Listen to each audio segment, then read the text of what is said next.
Good afternoon. Good afternoon. Decided to come at y'all with a quick uh, lunch live. I'm only planning on being here for an hour. Shout out to Annie Elise. Let's get into it. At Shriners Children's, we're home to the world's leading pediatric orthopedic care. Because so When we first covered the death of Sandra Birchmore, it was already one of the most unsettling stories that I had ever come across. You have this young woman who was found dead inside her apartment. Her name is also tied to multiple police officers and a department that is clouded by rumors and secrecy. But what has come out since then? It has only made this case even more disturbing and more upsetting. Because over the past year, nearly everyone at the center of Sandra's story, from the officers that she trusted to the ones who were supposed to even investigate her death, they have all faced new scrutiny. There have been hearings, decertifications, expert disputes, and revelations that completely reshape everything that we thought that we knew. So today, we are reopening the case of Sandra Birchmore. We're digging back into the evidence, the hearings, the expert disputes, and all the major updates that have come out since we first covered this story.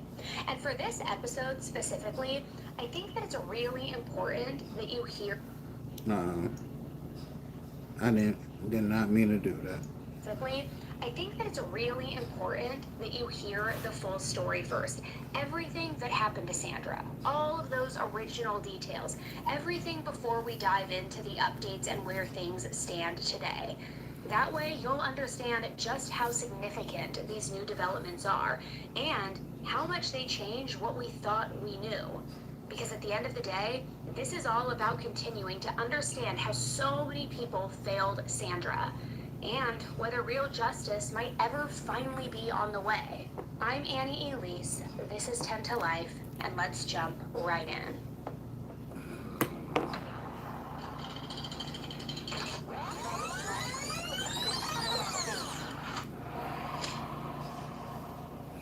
On February 2nd, 2021, at a hospital in Newton, Massachusetts, Michelle Farwell, who was a wife to police detective Matt Farwell, gave birth to their third child.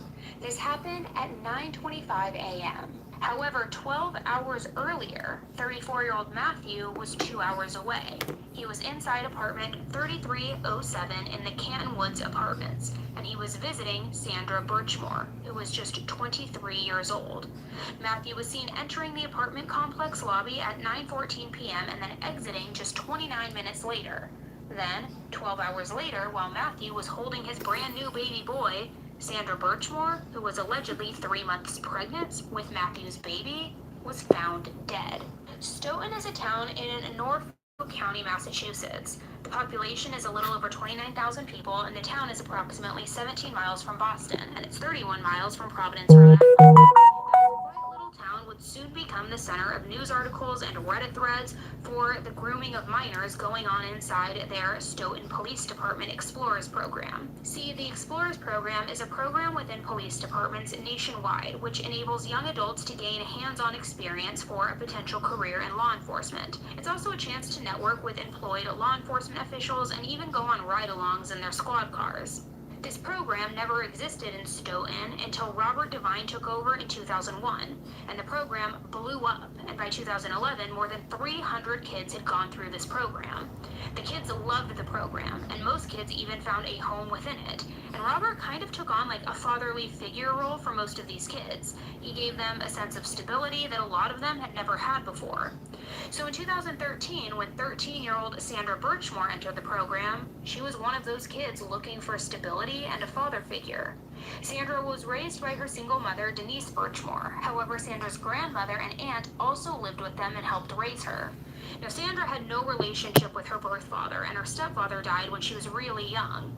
Her mother was also always sick throughout her childhood, but no matter what Sandra's circumstances were, she was always optimistic about her future. Nonetheless, she was yet another highly vulnerable 13-year-old child, and she was entering this explorers program looking for something to be involved in, something to just sink her teeth into. And of course, entering this program, she had no reason not to trust these police officers. They're people that we are taught to trust from a very, very young age. However, it was just to find out that not all cops are good cops. Like I said earlier, Robert was the leader and the one responsible for the Explorers program. But he also had help from two other members of the Stoughton Police Department, twin brothers William and Matthew Farwell. Joining the department, Matthew and William both served as part of the explosive ordnance team leaders overseas. By 2012, they were both police officers in Stoughton and also active with the Explorers program. They both donated their time as physical and drill instructors, as well as taught the explosive class. They brought in bomb robots, blast jackets, and shields, and honestly, from the sounds of it, they were both very, very good at what they did. And as for Robert, well, at that point, he was at the peak of his professional career after completing his 15th year at the Stoughton Police Department. And in many ways, he was even the public face of the department. The community trusted him, but the community really had no idea what was going on behind closed doors within this Explorers program. They had no idea that these three men were grooming, tormenting, and Sandra Birchmore, and also quite possibly doing this to others. But this apparently didn't start with Sandra Birchmore. According to past victims that have come forward, Robert has always been the town creep. Back in 2001, he was a school resource officer. And in a perfect world, someone like a school resource officer should be someone that you really trust, but he ended up being the exact opposite. He allegedly used his power to flirt, to touch, and just get a little too comfortable with vulnerable preteen girls. And there was one specific woman who came forward from his time as a middle school resource officer. She was just 12 years old at the time, and that year her parents were going through a really bad divorce. Now, middle school, we can probably all agree, sucks in general, but add in a divorce to the mix, and it just puts a lot of stress on a child. And Robert became very close with this young girl, often calling her hot and telling her all about the dates that he was going to take her on when she turned 18. I mean, just a creep through and through. He would constantly flirt with her, and he would hang out with her in his squad car, and Robert really abused his power for years and years, and he just got away with it, until one day when he didn't. Now, Sandra Birchmore was described as happy, fun, sweet, and loving. However, Sandra had another side to her as well. She was an oversharer, and she would often make people uncomfortable with this. She seemed emotionally stunted through her teenage years and was also pretty immature as well. She struggled to keep friends, and she could often ask too many questions while also offering too much of herself at the same time. She was also very naive and never had proper male role models in her life to look up to. So when Matthew, William, and Robert came into her life, she kind of clinged to them, particularly Matthew.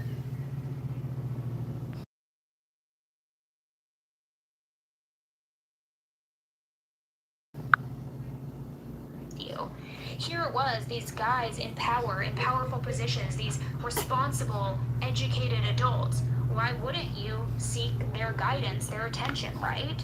And they all took advantage of it.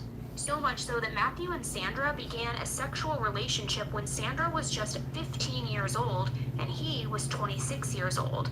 And this relationship would carry on through her adult life. In December of 2020, she found out that she was pregnant. She was pregnant with Matthew's baby.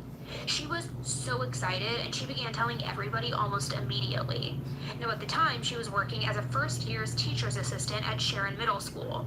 She told one of her coworkers that she was about 4 or 5 weeks along, and the coworker found it a little bit weird because usually people will wait until they're a little bit further along, and usually only the first people to know are people who are really close or family members.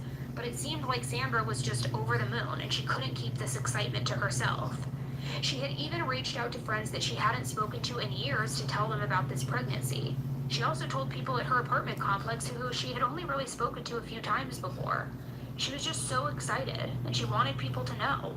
However, Matthew, he wanted absolutely nothing to do with it. A few days after Christmas, Sandra had told Matthew that she was pregnant, and they ended up in a pretty heated verbal argument, which led Sandra kicking Matthew out of her apartment. And as Matthew was leaving, he stopped and looked back at Sandra, and he said, "I wish you would kill yourself. I wish you were dead."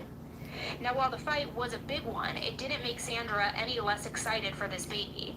It was not uncommon for them to have these huge fights and then inevitably reconcile a few days later, so she just began buying things for the baby and preparing to give the baby a good life, no matter who was or wasn't going to be in their lives. Then on Friday, January 29th, Sandra ran into a coworker in the hallway at work, and being the oversharer that Sandra was, she began to tell her everything. Now, this wasn't a coworker who Sandra really ever talked to. They had opposite teaching schedules, so they rarely saw each other, and really, they barely knew each other. But Sandra told her she was pregnant, and she also told her that she was very stressed out because of issues she was having with her boyfriend. See, Sandra told her how Matthew, her boyfriend, was married. He had other children, and she mentioned that he was a Stoughton police officer. Sandra said that he was very angry about the pregnancy and that he had told her to get rid of the baby because this was not the plan that he had in mind. But she said she was still super excited about the baby. She was overwhelmed but excited. The last thing that Sandra told her coworker was, if something happens to me, he would be the one responsible. The coworker immediately asked her about a restraining order, but Sandra explained that he was too high up in the police department and he knew too many people, so it wouldn't do any good anyway. It wasn't going to help the situation. So after hearing this huge bombshell and allegation, Sandra's coworker allegedly went to Darren Reynolds, the school principal, so she could tell him all about it and relay the information that she had just learned from Sandra. She told him every single detail that Sandra had shared with her, and she said, Sandra needs help, and she needs it now. The principal assured her that he would take the appropriate action, and that was the end of the conversation. Now, the conversation happened on a Friday, and that following Monday night, on February 1st, a snowstorm was set to hit. Sandra texted a coworker to ask if she thought that the school would be canceled due to the storm, and even though school didn't end up being canceled the next day, Sandra never showed up, and she didn't show up the day after either. Let's be honest, because we are in the circle of trust. It is way too easy to sacrifice good nutrition for convenience. And I'll be honest, my refrigerator, it looks like a freaking crime scene. I have like half-used products, takeout boxes. It's a mess after a crazy week. But this fall, Kachava has made it so much easier to stay on track and actually feel good doing it. I've been using Kachava now for a few months, and I really noticed the difference. It gives me all-day energy. It keeps my digestion in check. It helps me stay full between recording episodes. And it's packed with plant-based protein, fiber, vitamins, and minerals. Basically everything that my body needs, just in one quick shake. And I've been obsessed with their chai flavor lately because it just kind of gives like cozy fall vibes. I'll add a little nut milk into it. It just feels like a fall treat that actually fuels me instead of weighs me down. And with every 2 scoops of Kachava, you get over 85 superfoods, nutrients, and plant-based ingredients. No artificial flavors, colors, or sweeteners, non-GMO, no soy, no animal products, no gluten, and no preservatives, which your future self will thank you. I'm telling you, Emmy, my daughter, she's a picky eater, so sometimes if she's feeling extra picky, she loves the strawberry flavor. I'll just whip that up for her, and she like chugs it down, but I know she's getting all the superfoods, all the vitamins, everything she needs, so I feel so much better about if she didn't finish her plate. I know she's getting the fuel that she needs with Kachava. So it's not just for you, it can work for your kids too. So your future self will thank you. Go to Kachava.com and use code 10TOLIFE for 15% off your next order. That's Kachava, KACHAVA.com, code 10TOLIFE for 15% off.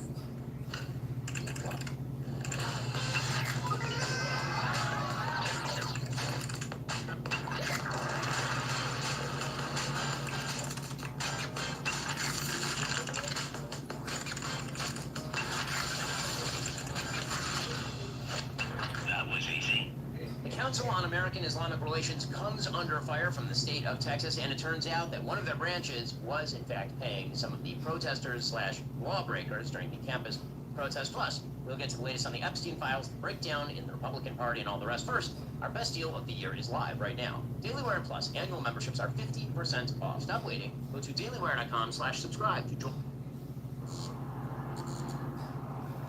So finally, on the morning of February 4th, Ensley Codard, a patrolman for the Canton Police Department, got a call from the school resource officer. The call was requesting to complete a welfare check on Sandra. Sandra had not showed up to work for the 3rd day in a row now, and when they called her, her phone was going straight to voicemail. The resource officer provided Officer Codard with Sandra's address, and at 11 a.m., 2 officers knocked on her door, announcing that they were there. The officers contacted their sergeant to let them know that nobody was answering, and that's when they were told to try to locate her vehicle in the parking lot. The car was found, and it appeared untouched, and the reason that it appeared untouched was since there had been that snowstorm, it would have been clear if the car had been touched, somebody had tried to gain access to it, and the snow wouldn't have looked untouched. But when they saw it, the snow was certainly untouched. So officers were able to retrieve a copy of Sandra's apartment key from the building management, and they entered her apartment. They immediately noticed that the apartment was completely disheveled, and it was unkept, and also had 2 cats running around. When they approached the bedroom door and opened it, there was Sandra. She was on the floor against a door with what appeared to be a lanyard-type rope secured tightly around her neck, which was also secured tightly to the door handle of the bedroom closet. It was very obvious that she was dead, and she had been there for a while because rigor mortis was already setting in, and there was a large pool of dried blood around her mouth. So they immediately called for backup, and after Sandra was pronounced dead, an investigation was launched into her death, with Matthew Dune taking the role as the lead investigator on her case. And ultimately, the medical examiner ruled Sandra's death as self-inflicted. When Sandra's friends and family began to learn of her passing, they were absolutely shocked. I mean, to say the least. Speculation was running wild that Sandra had taken her own life due to her fight with Matthew, and because of him wanting to end things, not wanting the baby. But Sandra's family knew that she would never take her own life over a simple fight with Matthew. They felt like she had way too much to look forward to. Taking her own life, it just didn't make sense because she was so excited to be a mom. The day after Sandra's body was found, the Stoughton Police Chief, Donna McNamara, was contacted by a detective from the Massachusetts State Police because family had reached out to them to inform them of Sandra's relationship with Matthew at this point. Now, none of the family knew that he was in the apartment that night, but they did know that she was pregnant. They knew that she was in a relationship with a married police officer who was not happy about her pregnancy, and now she was dead. So that day, the police chief directed Deputy Chief Brian Holmes to conduct an internal investigation into, quote, the matter of the unattended death of Sandra Birchmore. The investigation report, although heavily redacted, was released 19 months later. And by then, Robert, Matthew, and William had all already resigned from the Stoughton Police Department. The deputy manager of the apartment complex that Sandra lived in assisted the detectives in going through video footage, and it only showed the front lobby. But they looked through this footage that was prior to the day that she was found dead. And sure enough, on Sunday, January 31st, Sandra was seen multiple times. She left the building at 9:51 a.m. while talking on the phone. She re-entered the building at 10:08 a.m. carrying a large box, which we now know was a car seat. She left again at 10:11 and came back 3 hours later, talking on the phone, this time holding 2 boxes. Then she left again at 4:39 p.m. and returned 2 minutes later, texting on her phone. On February 1st, she was seen at 5:46 p.m. holding a snow brush, and that was the last time that Sandra was ever seen alive. The maintenance man and property manager recognized everybody entering and exiting the lobby on the video surveillance that evening, all except one man, who was described as tall, burly, wearing jeans, work boots, a dark hoodie with the hood over his head, and a blue medical mask. He was seen entering the lobby at 9:13 p.m. and then leaving the building at 9:43 p.m. It was later confirmed that this person was in fact Matthew. And this also confirmed that Matthew was the last person to ever see Sandra alive. Now, Matthew was allegedly there to end things with Sandra for good that night. But what's weird about this situation is that we know how Sandra was. She was constantly oversharing, and she was quick to tell people things as soon as they happened. She had even gotten in trouble in the past at work for oversharing details of her life. So if Matthew went over there and broke things off with her for good, you would think that she would text somebody to talk about it, to tell somebody what was going on. But she didn't do that at all. Now, according to detectives, she instead walked into her bedroom, put a lanyard around her neck, sat down on the ground, and hung herself on a closet doorknob, killing not only herself, but also her baby that she was so excited to have. It just was not adding up, and anyone Hell close to no, Sandra it ain't adding knew up. that she would never, ever do this. And then come to find out, Darren Reynolds, the principal at the middle school that Sandra worked at, he never contacted the police about that concerning information that was reported to him by Sandra's coworker. So now it really wasn't adding up. When Darren was confronted about why that call was never made, he stated that he didn't even remember having the conversation about Sandra feeling unsafe with any of the staff members, which is not really a type of conversation that you would forget, right? And when the staff members caught wind of that, they were all extremely upset because this was obviously not the truth.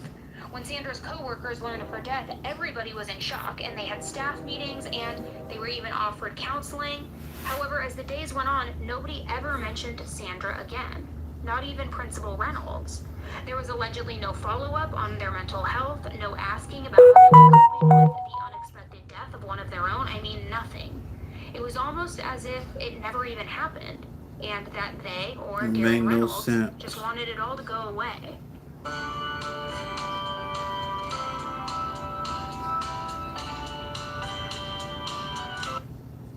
It never even happened, and that they, or Darren Reynolds, just wanted it all to go away.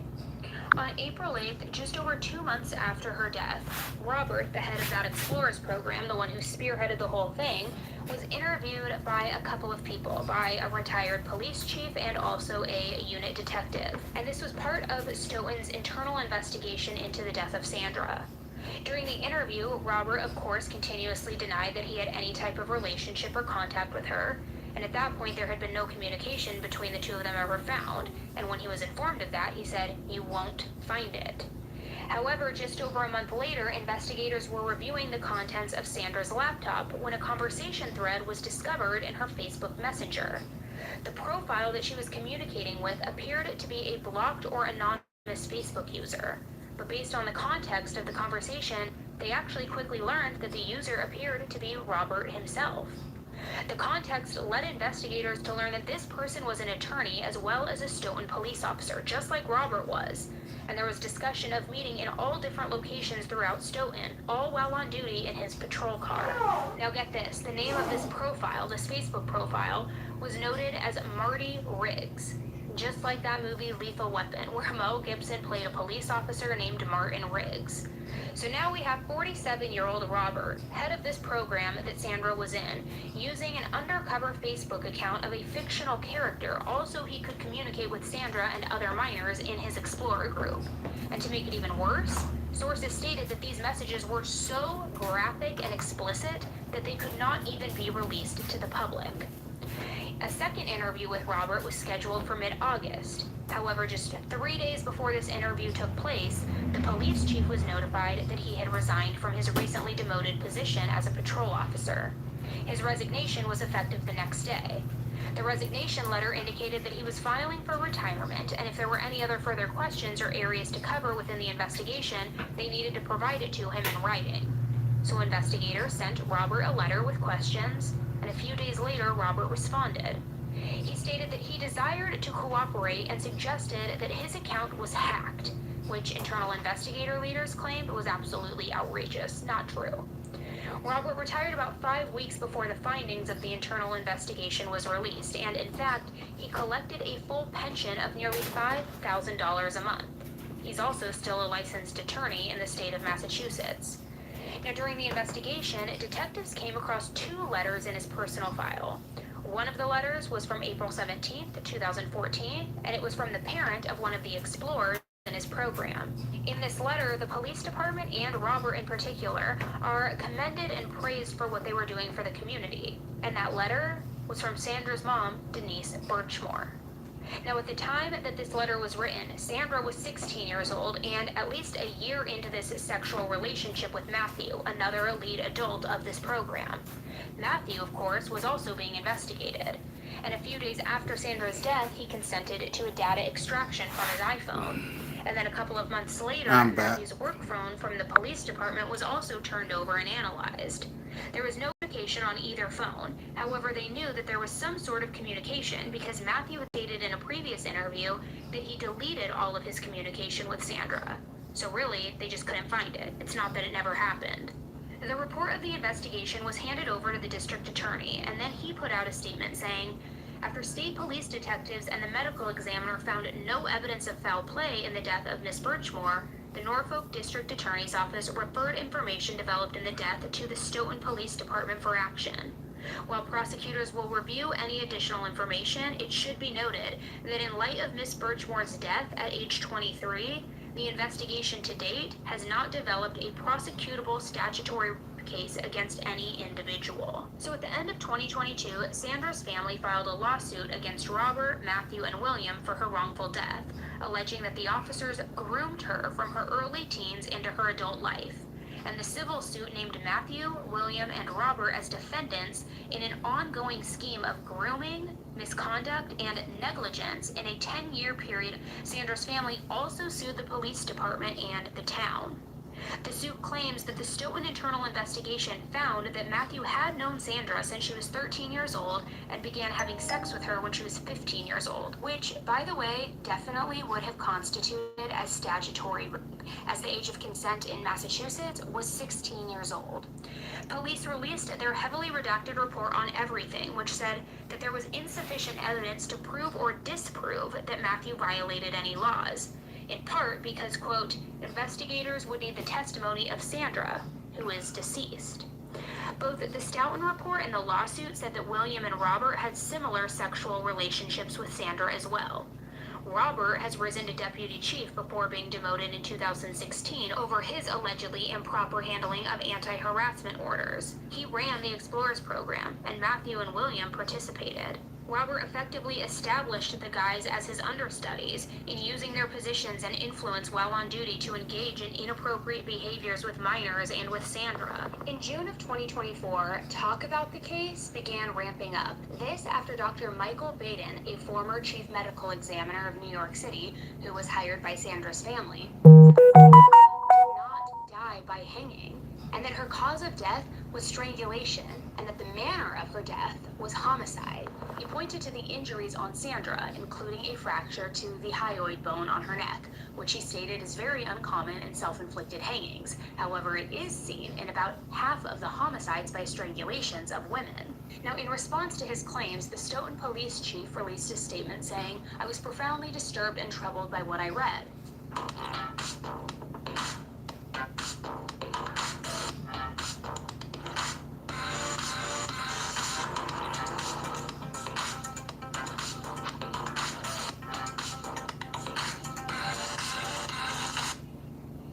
Disturbed and troubled by what I read. While I'm not a trained medical examiner, I am not qualified to draw any direct conclusions. The findings certainly warrant further examination at the highest level. As always, we will continue to assist with any effort to ensure that truth and justice prevail. Or will they? Because listen to this. In October of 2024, records came out showing that a visitor log from the medical examiner's office listed a meeting between law enforcement officials, Chief Medical Examiner Dr. Mindy Hull, and Dr. Maria Capo Martinez, the same pathologist who originally ruled Sandra's death as a... Now, from what I could find, it's not exactly clear who those law enforcement officials were, but that meeting, it definitely raises some eyebrows and some questions. And I'll be honest, it feels like it could be a little less, ensuring truth and justice, and a little more like trying to get ahead of the ruling on her death. Even now, the medical examiner's office... I gotta pause this for a second. It sounds to me that the local government and the police department,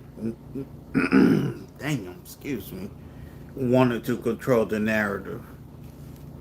It's what it sounds like to me.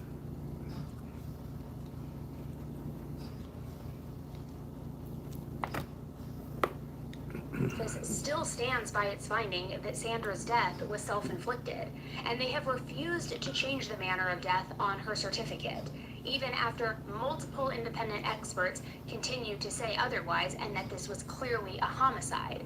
And it's turned into what some reporters are kind of calling this battle of the experts. Dr. Capo Martinez continues to insist that it was self-inflicted, while Dr. Michael Hayden and Dr. William Smock, who was the one who reviewed the case for the FBI, by the way, both concluded that Sandra was the victim of homicidal strangulation. On August 28, 2024, news broke that Matthew Farwell had been indicted for Sandra's murder, and he had been taken into custody. Now, the indictment, which was filed the day prior, was released, and it showed that Matthew was charged with one count of killing a witness or victim.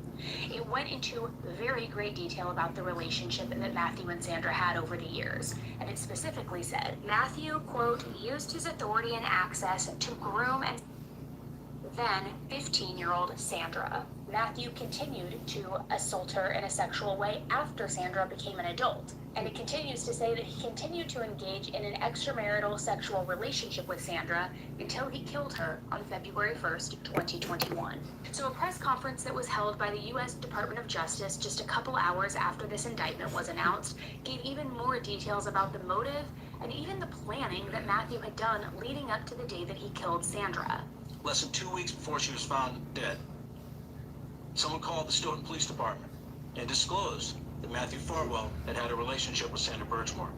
And when Mr. Farwell learned about that call, he became visibly angry. Mr. Farwell, it is alleged in these court papers, started to lose his patience, lose his temper, and the 6'4" Mr. Farwell started to be physically violent with 4'10" Sandra Birchmore. Damn, she wasn't even 5 feet Sandra tall. told her friends that Mr. Farwell had pushed her and shoved her and put her in a chokehold. She was scared. And during that same time, Mr. Farwell was allegedly planning Sandra Birchmore's murder. For the first time, he requested a key to her apartment. And she told friends that he was oddly inspecting the apartment and looking at the closet, including the closet that she was found dead in front of. And then it all came to a head on February 1st, 2021. Mr. Farwell went over to her apartment that evening, and he strangled Sandra Birchmore to death. That's the allegation in this case. And he used his knowledge and experience as a law enforcement officer to stage her death. He allegedly attempted to cover his tracks to literally try and get away with murder. And he almost did, until today. Now, as he was saying that Sandra had mentioned to her friends that Matthew was hurting her, I kept thinking back to her coworker. Remember that coworker that she told, if something happens to me, he would be the one responsible? And that was the same coworker who did what she thought she needed to do and tell the principal. But then the principal never did anything about that conversation, which is infuriating because had that principal done something with that information, told the authorities, informed somebody, then maybe there would have been some sort of point of intervention in the sense that this wouldn't have happened and maybe Sandra would still be alive. Now, during the press conference, we also learned more about Matthew's arrest and Sandra's last moments. At approximately 10:45 a.m. this morning, the FBI arrested former Stoughton police officer Matthew Farwell for allegedly taking the life of Sandra Birchmore in order to ensure her silence. The FBI SWAT team took him into custody at a shopping plaza in Revere without incident. Immediately following his arrest, we shared this significant development with Sandra's family. We know it does not ease their pain, but hopefully it answers some of their questions. Simply put, this case is about seeking justice for Sandra, who we believe was killed by Matthew Farwell. We in law enforcement are entrusted with immense authority because our decisions can have life-changing consequences, both good and bad. To temper that power, we must adhere to the highest of ethical standards. What we believe Officer Matthew Farwell did, as outlined in today's indictment, is depraved and a gross betrayal of his sworn oath and the public's trust. Let me be clear. Matthew Farwell's gun and badge did not grant him authority to violate the Constitution. What's also troubling is we believe Matthew Farwell staged Sandra's body. And in the days that followed, this sworn police officer repeatedly lied to Massachusetts State Police investigators about the nature of their relationship. It's a stark contrast to the sheer excitement and pure joy that Sandra felt when she told Farwell that she was expecting his child, texting him a photo of a poster she had made celebrating the pregnancy. Our investigation also uncovered additional evidence that is inconsistent with someone choosing to die by. In the hours leading up to Sandra's death, she reached out to a photographer to inquire about booking a newborn photo shoot. She also reached out to a friend about obtaining baby clothes. And at the time that she was in the middle of doing laundry when she died, with a load in the washing machine and another one in the dryer.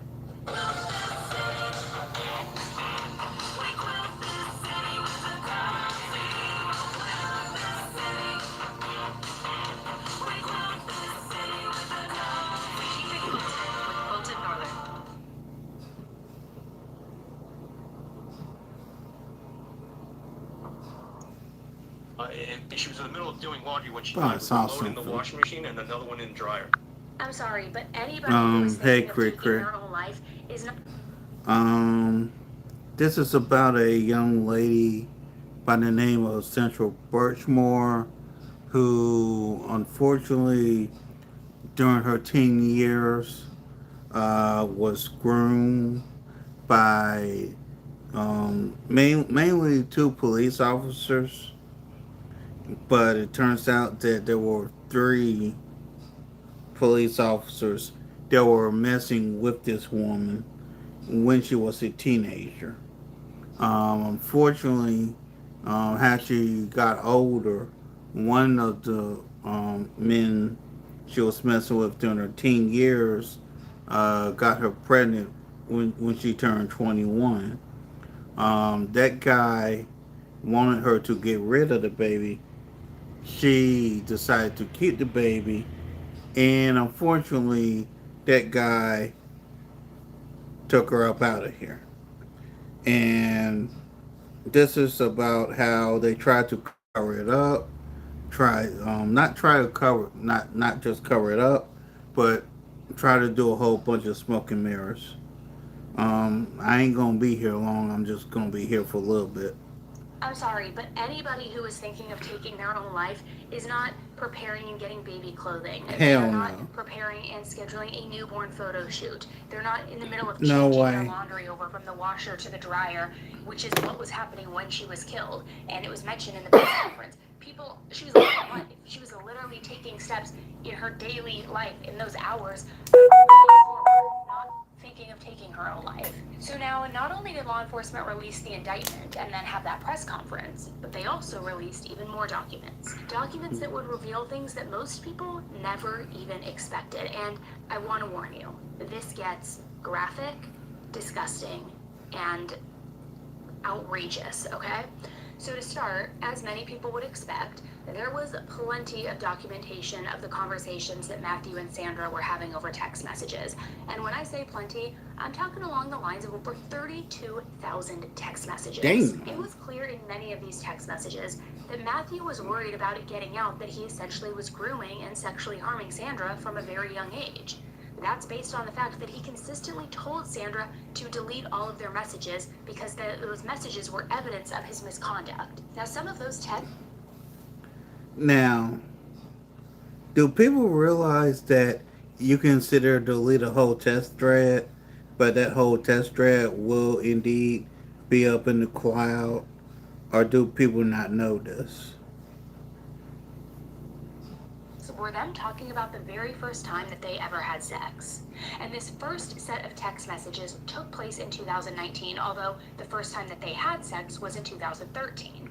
But in this text exchange, Sandra told Matthew that she was glad that he got to be the one to take her virginity, to which Matthew responded that it was, quote, a big thing to get to be the first. About a month later, in another text exchange, Matthew asked, what would you have done if we never used a condom and I never pulled out? And Sandra responded that she still would have finished school. In another one in 2020, Sandra says, I had butterflies so bad the day that you took my virginity. Matthew responds, me too, it was such a big day. Sandra says, I still know the date to this day. Matthew says, really? She says, yes. And then he responds with a smiley face. Sandra says, that's not a date I'll ever forget. It was April 10th, 2013. He sends another smiley face. She responds with, best day of my life, with a face with the heart emoji. And to that he replies, me too. Yep. Which, ain't I nothing just gotta say, deleted. if the best day of your life, Matthew, is having sex with a minor who you groomed, you gotta figure out your priorities, my man. Now in another one, Sandra says, I'm glad you agreed to take my virginity though. To which Matthew responded, me too. And then later he said, Sick LOL, bastard. if I pushed, I absolutely could have do without condoms from day one. In today's video, we're counting down 5 fun ways that you can make Skip money through selling this. sports Come on, gear come with the on. X-Tool apparel print. Absolutely do without condoms from day one. Just disgusting, right? And then in another conversation it reads, Matthew says, I wish we had just done it for real the first time. Sandra replies, I know you do, baby, with a sad face. Matthew says, it would have been perfect. Sandra says, yes. Was it still perfect the first time? And he says, of course it was, baby. She replies with a smiley face. Matthew says, I never thought that you would let me. She replies, I never thought that you would. Matthew says, I wanted it so bad. Sandra, so did I. I knew the day we made eye contact that I wanted you to me. Matthew, you should have told me. We could have so much sooner. Sandra, smiley face. Then Matthew says, clear out that last part in a reference to deleting the text messages. He didn't want the trace of that. He didn't want that on record. So Sandra replies, I did. And then he, in a gross detail, which I freaking hate when people say this, especially men, he responds, good girl. So if you think those text messages were bad, and if your blood is boiling, like mine, I'm seething, just wait until I tell you about the other ones. Because there were lots of text messages where he talked about choking her during sex, other gross things. I mean, one of those text messages from him said that he was going to grab her by the throat and say, shut the fuck up now or I won't pull out. Almost as though like he's getting off on like releasing inside of her, okay? Then in another one, he says, maybe I'll hold you down by your throat while I pound you.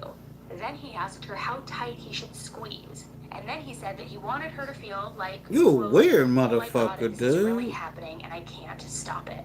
Now, the gist of those, and unfortunately I've seen similar messages in different coverage and different kinks and different fetishes, but the gist of that is that he wants to feel as though she doesn't want him to release inside of her, but that he's holding her down, choking her, forcing her so hard that she has no other option and that she knows it's coming, but that she can't stop it. And that's what he gets off on. It's like a power trip kind of thing, and that's what his fetish is in this. And this is just one of the many.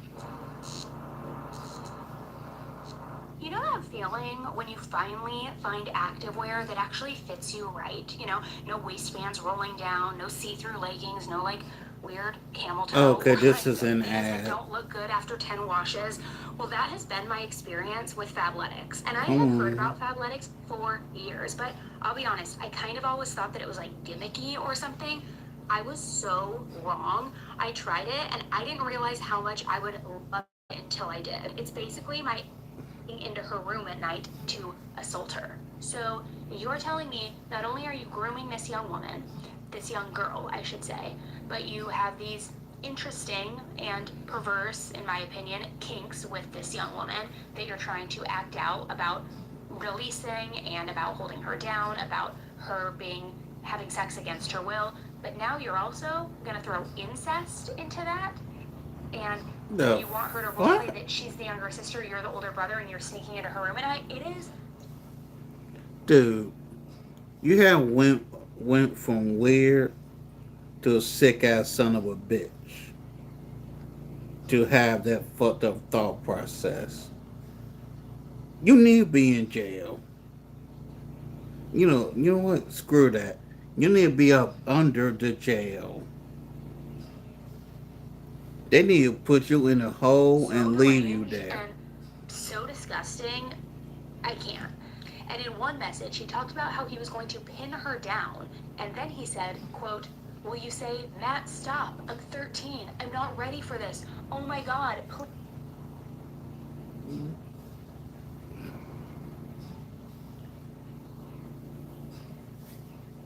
People who have this thought process do not need to be out around the public.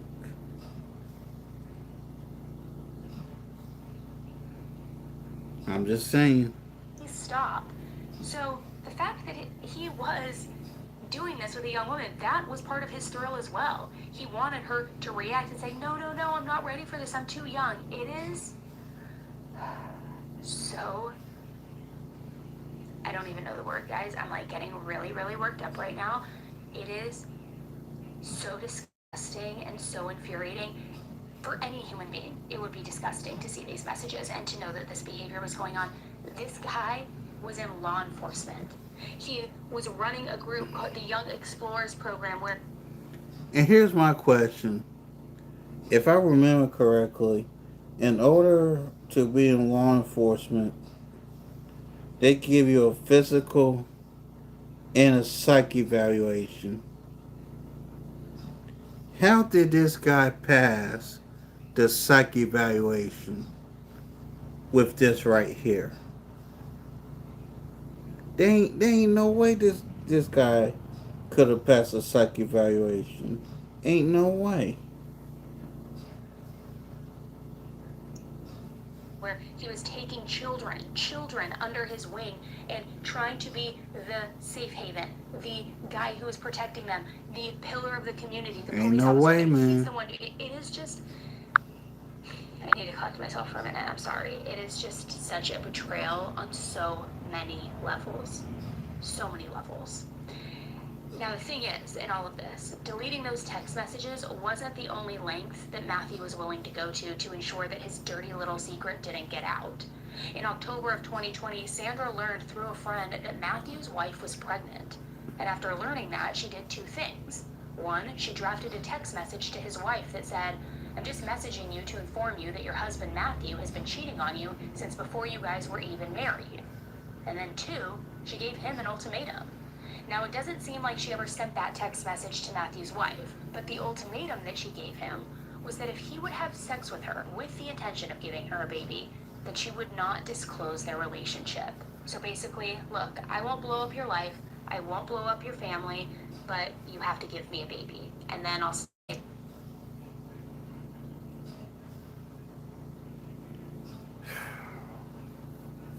Do y'all hear how warped this girl's thinking is? Thinks to this asshole?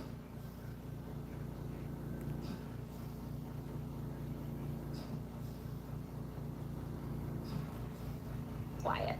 And of course, Matthew needed her to be quiet. Not only was he likely to get charged with something over Sandra being a minor when he had first started grooming her and doing things to her and having sex And he with her, should have been but also charged. he had been meeting up with Sandra while he was on duty. There were times that they even did things together in his patrol car. So essentially, he could be federally charged for a few things, including lying about the hours he worked for compensation while he was actually meeting up with Sandra during that time. I mean, you name it. And Matthew really, really, really did not want that. So they made that agreement. He would try to give her a baby, and she would be silent. So she sent him her ovulation schedule, and the two of them began planning. A week later, though, Sandra and Matthew had a disagreement. Apparently, Matthew thought that the agreement was that Sandra and him would try once for a baby, but Sandra thought that it was going to be an ongoing thing.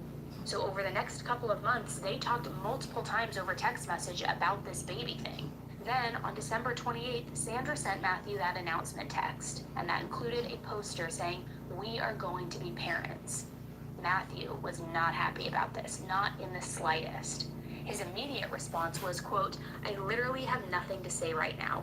How could you express that in a text message when I said I don't appreciate it?" Opening Avatar Collector. Booster number. Message was followed up with a text saying, "Regardless of how far, we're keeping it, but I'm 3.5 weeks, which means that I conceived this month." Matthew said, "Okay, well, we need to talk then." Sandra said, "No shit, that's obvious, and the birth certificate is being signed, or hers isn't." There were a few more texts in that thread, but essentially Sandra wanted Matthew to be on that birth certificate. But obviously Matthew did not want to be. Now, common sense would tell anyone that that would be a huge risk for him to take, not only professionally, but also personally. I mean, at the time of those messages, his wife was literally 8 months pregnant. But shortly after Sandra told Matthew about her pregnancy, he started allegedly physically harming her, which she ended up disclosing to friends. One friend said that Matthew told Sandra, quote, "That's not my child. I don't want anything to do with you." And then he shoved her to the ground after that. Her therapist also said that Sandra disclosed Matthew shoving her. And it does seem like she was screaming out for help, whether that was subtly or outright to her therapist or her friends. It seemed like she didn't know how to get out of the situation and was likely maybe trauma bonded with him and so manipulated, so groomed that she didn't see a life without him at this point. But despite Matthew clearly not caring about Sandra or the pregnancy, she was determined. She wanted to raise that baby, and she wanted to raise it with Matthew. So she repeatedly brought up that birth certificate. Also, the baby having his last name, just This poor woman didn't have a damn chance. all things baby. But things were about to take a very drastic turn when Matthew learned about his work being called by Sandra's friend. Remember that coworker who told him, "Hey, her friend called, said that you guys have been having sex." That was enough. That made him absolutely enraged. So he reached out to Sandra saying, dude, friend just called my job, Sandra, what the And Sandra wrote back with a question mark. He said, your friend blank just called my effing work to complain about me. WTF? Sandra replied, I don't know. She didn't even say the whole thing. She just put the IDK. And he said, what do you mean you don't know? She says, I literally just woke up. Matthew said, did you steal from her? She writes, nope. He responds, what's going on? You also told me that nobody knew about us, yet she claimed that we are effing. Sandra responded, it's literally nothing. Matthew says, it's not nothing. She called my job. That's insane. Why would she call and drop my name, Sandra? Like, what do I have to do with you not giving her something?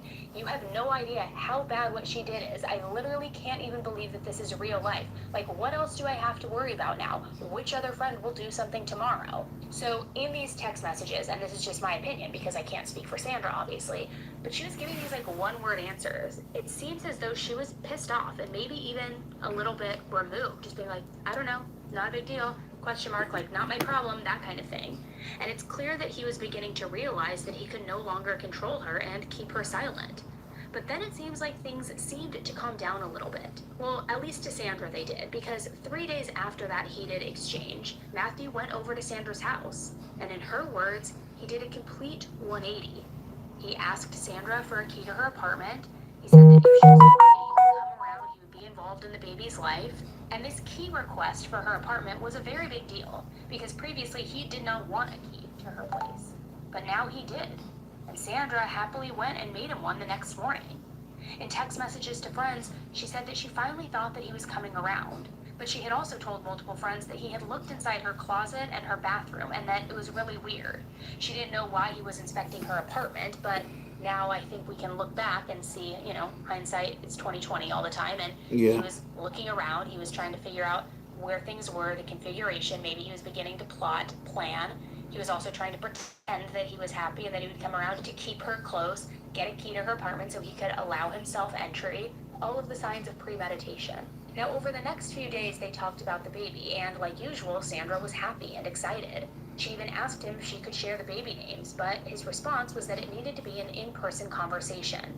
Which, as a side note, this needs to be an in-person conversation thing seemed to happen a lot, especially regarding the baby. Probably because he didn't want any sort of digital paper trail, right? And then on February 1st, we know he went back to Sandra's apartment, allegedly killed her, and then left without a care in the world. The documents released give even more information about the crime scene and the aftermath. It says that when the investigators got into the apartment, Sandra's body was seated up on the floor in a reclined position with a duffel bag strap tied around her neck. That strap was connected to her closet doorknob, that same closet that he had been inspecting the week prior. Sandra's phone was also found near her when she was found. And when the phone was analyzed by the FBI, it showed that the screen was last turned off around 9:18 p.m.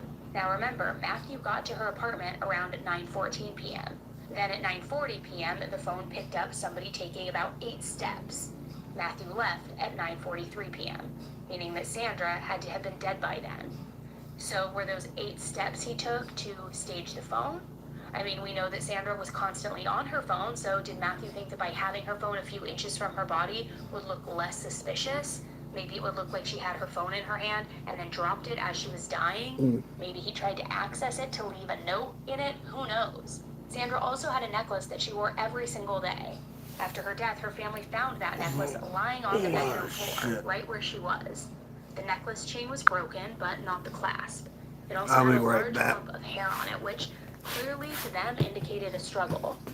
Her family also found that poster and that onesie which said, "We're going to be parents." Which does make me wonder, was Sandra wanting to use that to tell him about the pregnancy, or is it possible that she wanted to have photos taken with it which would blow his cover? I'm not sure.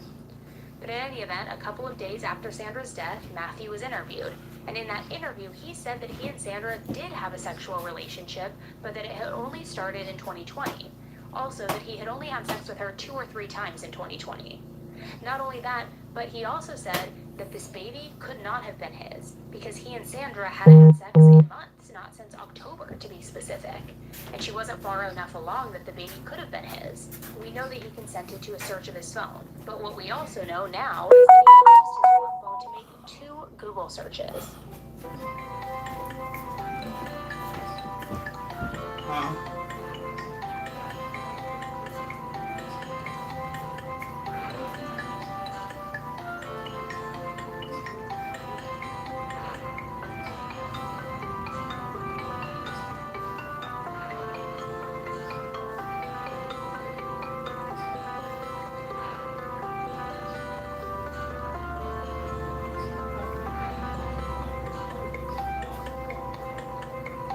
They're supposed to follow their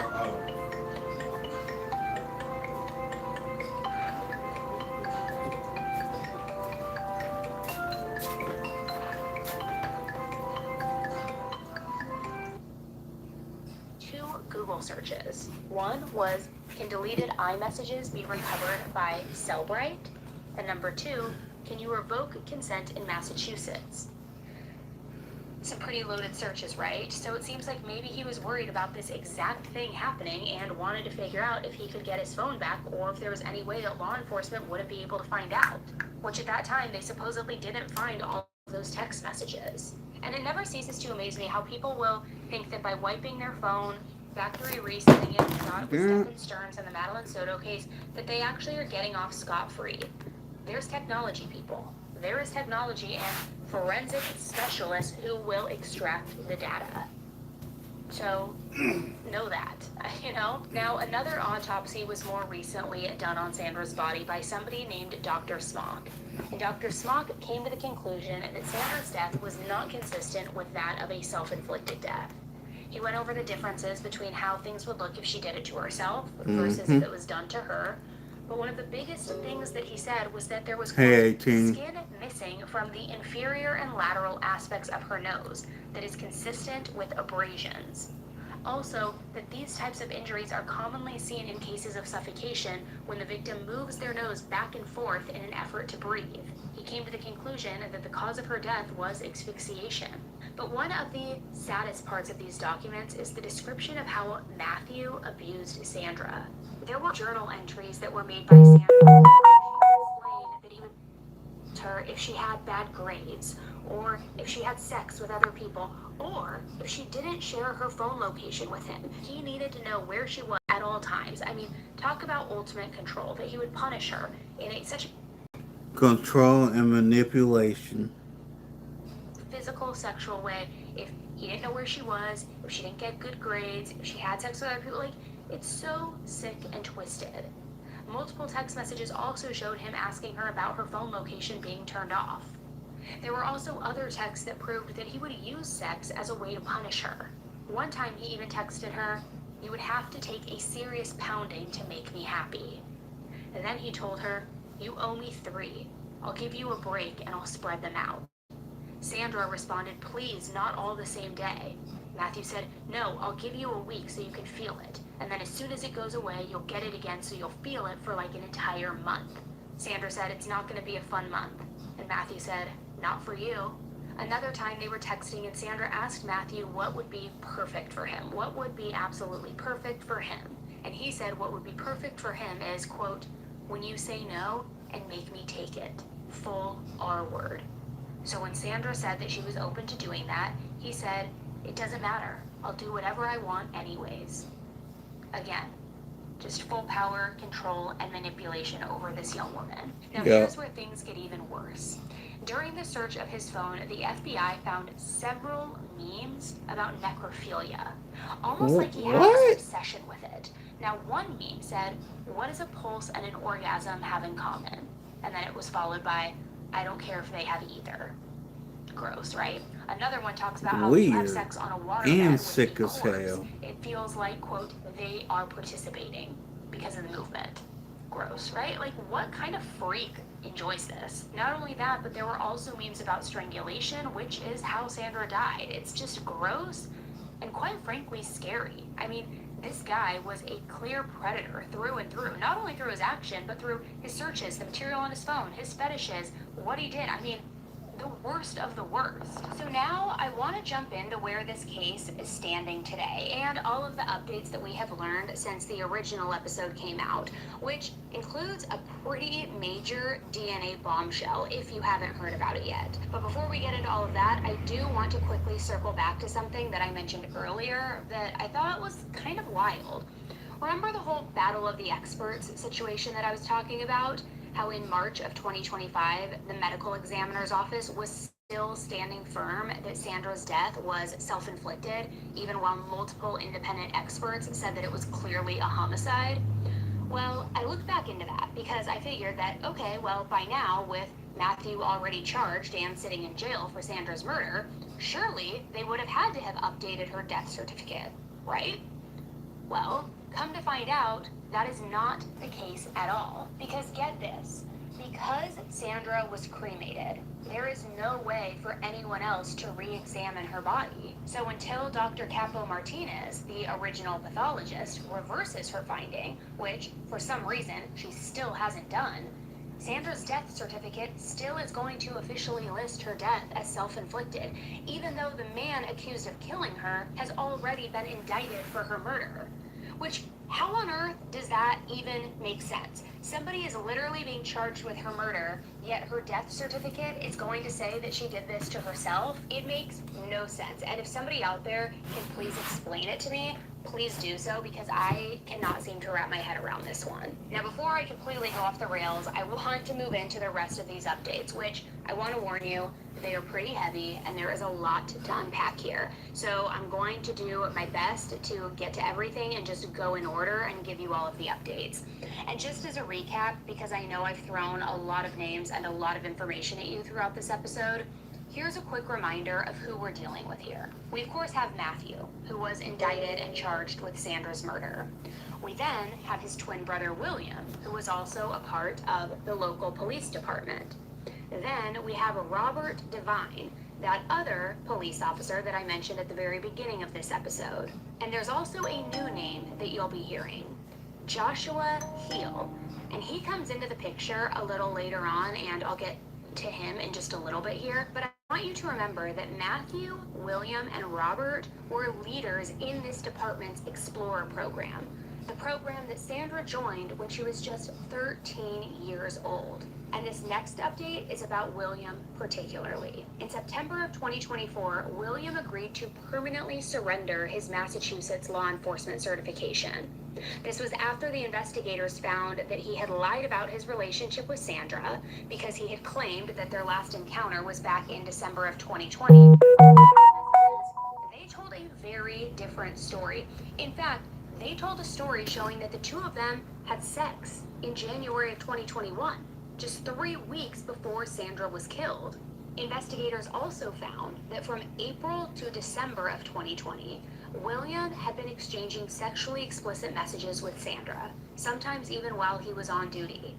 Now, they didn't find proof that any sexual contact happened before she was of age, but they did uncover something else. William had conducted 26 unauthorized searches of criminal justice databases between 2017 and 2021, including 2 searches.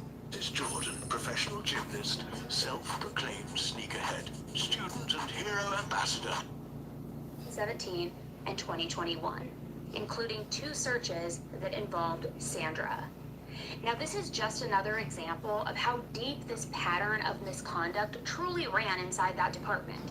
And honestly, how many red flags were ignored for years? How did all of these men have the opportunity to prey on young girls, to groom people, to cover things up, to have access to searches? It's just despicable. Now next, we jump to June of 2025, because that month a closed-door hearing was held for Robert, who by that point was actually the former deputy police chief in Stoughton. The state's police oversight agency was making its case for why he should be permanently barred from ever working in law enforcement again.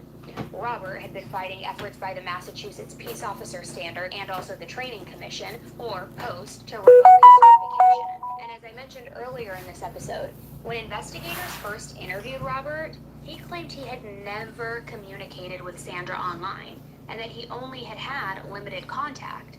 But records later prove that he and Sandra exchanged messages on multiple occasions between November of 2020 and February of 2021, including ones that suggested that he even arranged to meet up with her for different sexual encounters, not only just sex alone, but also during at least one of his shifts. Then, in September of 2025, even more details came out from those internal hearings. And I have to say, this part really caught my attention, because it turns out that Robert actually called Sandra on the day that she died. Now, for what reason? I'm not really sure. I couldn't find that particular reason anywhere online or through our research. But for Robert to go from claiming that he had barely had any contact with Sandra to then it being confirmed that he spoke with her the day that she died, I mean, that's pretty unbelievable to me. Or actually, at this rate, it is pretty believable, because these guys seem like the scum of the earth. And how someone Then they this are. dishonest was ever in a position of leadership is truly wild. But I mean, let's be honest, this department hasn't exactly built a reputation for honesty or integrity. I mean, Nope. hello, just look at the Karen Reed case. Now, as of now, Post still hasn't issued its final decision on whether Robert will be officially decertified, which honestly, I think it is pretty ridiculous considering how long it's taking to make a decision that feels so obvious. But given everything that has come out, it definitely seems like he will be permanently banned from law enforcement once that ruling finally happens. To which I say, amen. Now, moving on to that DNA bombshell that I mentioned earlier. In that same month, in June of 2025, it was confirmed through DNA testing that Matthew was not the father of the baby that Sandra was carrying when she died.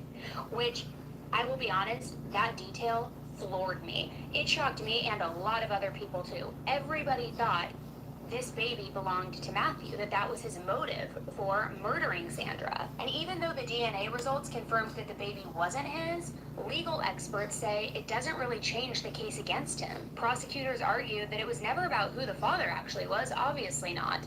It was about what Matthew believed, what made him have the motivation to kill Sandra. And as of now, the real father's identity still has not been made public. But I have to say, with the news that William had sex with Sandra just weeks before she died, and Robert was also in contact with her, I don't know. It really makes you wonder, at least it makes me wonder, could her baby have been one of theirs? And if so, did they know?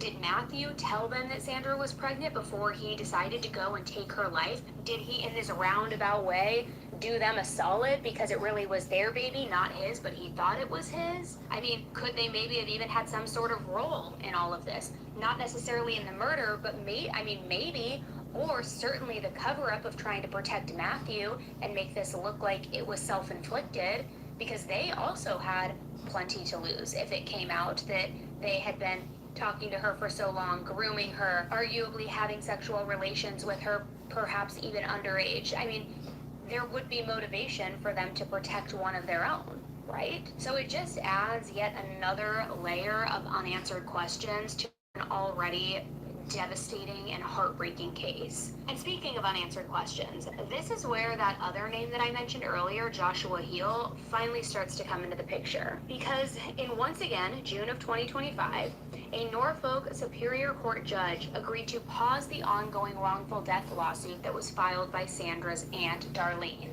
That lawsuit was originally filed back in 2022, and it named Matthew, William, Robert, and the town of Stoughton and its police department. And it also named a fourth officer, Joshua Heel. Joshua was accused of having a sexual relationship with Sandra as well when he worked as an animal control officer in Stoughton. This was between 2017 and 2020, and he's accused of later lying about it. But a judge later dismissed all of the claims against him. However, fast forward to July of 2025, and Joshua announced that he had no plans to ever work in law enforcement again. That he likely wouldn't face any formal decertification proceedings. But just a couple of months later, in September, that changed. Joshua was officially barred for life from ever serving as a law enforcement officer in Massachusetts. That decision came after he finally did admit to the investigators that he had had sex with Sandra. And he even confirmed one of the most disturbing rumors that had been circulating for years, which was that he had once exchanged a cat for oral sex. Guys, I don't think that this case gets any crazier. Who is paying for sex in the form of a cat, an animal? Could the officers connected to this department be any more corrupt? I mean, it's almost beyond belief at this point. And just when I thought that I had caught up on every possible development in this case, to me, having perfect supply chain visibility means a few key things. It's being able to know exactly what you have out there in your supply chain down to the item level. For example, in the context of a retail environment. I thought that I had caught up on every possible development in this case, another one comes out. As of October 28th, 2025, Matthew is now facing an additional charge, the charge of causing the death of Sandra's unborn child. Up until now, he had been specifically charged with killing a witness to cover up his, and arguably, the abuse as well. But prosecutors have now added this new count, saying that when he strangled Sandra, he also caused the death of her unborn baby. It's not totally clear why this charge took so long to be filed, but experts believe that it likely comes down to timing and evidence. Federal prosecutors may have wanted to wait until all of the DNA testing was done and all of the medical reviews were finalized before moving forward, just to make sure that they had enough to really prove the unborn child's death as part of the homicide. But whatever the reason, this new charge adds an even darker layer to what prosecutors have called one of the worst abuses of power that they have ever seen. And I have to say, the fact that this charge was tacked on makes me incredibly happy, because it does feel like it is one more step closer to justice. We know that Sandra was so excited about this baby. And whether Matthew was the father or not, William, whomever, she was thrilled to become a mom. And he ripped that away from her. He not only snuffed out her life, but the life of her child. So I am so happy that there is going to be accountability with that. Truly, I am. This case has obviously been disturbing from the very start. Yet somehow, every single update that we hear, it manages to make it even more heartbreaking. And for those of you wondering about the overlap between this case and the Karen Reed case, both cases involve alleged homicides in Canton, Massachusetts. Both involve off-duty police officers, and both have sparked massive media firestorms and public protests, online and in person. There is still a lot of gray area between what's fact and what's speculation. A lot of people see corruption in both cases, a pattern of protecting fellow law enforcement officers, and honestly, I agree. We could do an entire episode just on the theories and the speculation surrounding the connections between these two stories. It would be easy, and maybe I'll do that next.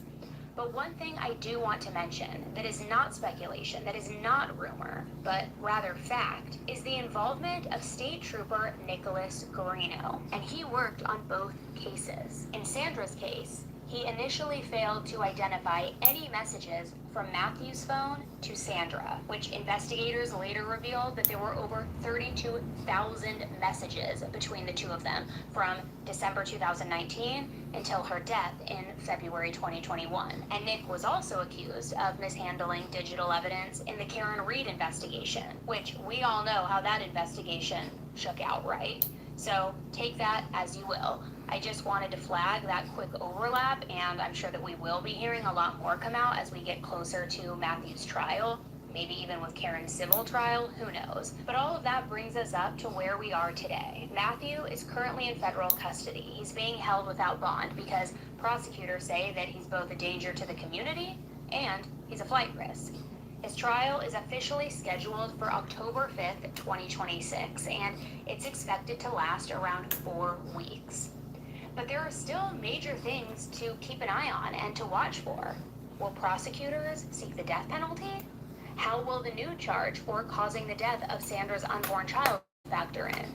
And what impact will the decertification of the other officers involved have on the bigger architecture of accountability. If you've followed this story from the start, you know how layered it is and how disturbing it is. And if you're just now joining in, this trial could be what finally brings some real answers. When I first covered this case, I remember wondering why it took so long for anything to actually happen, why it took the FBI and the U.S. Attorney's Office stepping in before real progress was made, and just how deep the corruption and cover-ups within law enforcement really went. And honestly, I still wonder about all of that. But what's clear now is that the lies, the manipulation, and the power plays surrounding this case, they run far deeper than anyone ever realized. And when Matthew finally faces a jury in 2026, it won't just be his actions on trial. It will be a test of accountability for everyone who failed Sandra along the way. Because even now, years later, there are still questions. Still people avoiding accountability. Still a community searching for the truth. And you know that I will keep you updated every step of the way as this moves forward to trial. And hopefully toward real justice. Maybe we'll even be there at the trial covering it in person. Who knows? I'm Annie Elise. Thanks again for listening. And as always, stay safe. Bye. And with that being said, like, share, subscribe. I'll see y'all later. Peace.